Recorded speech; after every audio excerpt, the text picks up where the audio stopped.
افغان اتلانو یو ځل بیا د خپل ولس د هیلې ستوري بل کړل او په ډګر کې د ویاړ نوې پاڼه ولیکله. د درې اړخیزې لوبلړۍ په روان بهیر کې افغان ملي لوبډلې د خپل سرسخته سیال پاکستاني لوبډلې پر وړاندې داسې بریا خپله کړه چې د ګرده ټولنې زړونه یې له خوشحالۍ ډک کړل.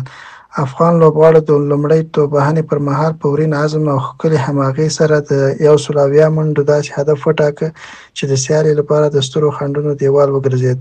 کله چې د لوبې دویمه پاڼه پیل شوه، د افغان توپ اچوونکو تیزو توپونو او د ډګر ساتنې د هنر ښکلې ښکارندې سیاله لوبډله ګنګسې کړه.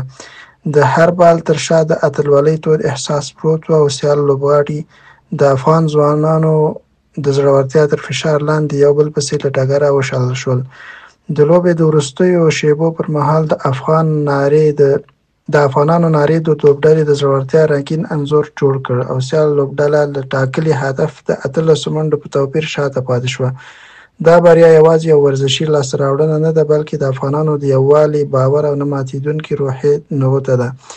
د دې پرله‌پسې بریاو په ترڅ کې افغان اتلانو د پایلوبې ټکټ په ډاډه زړه ترلاسه کړ او نړۍ ته یې وښودله چې د اتلولۍ رڼا د افغان ځوانانو په زړونو کې نه مړه کېږي. دا ورځ به د افغانانو د ویاړ په تاریخ کې د سرو زرو په لیکو لیکل کېږي.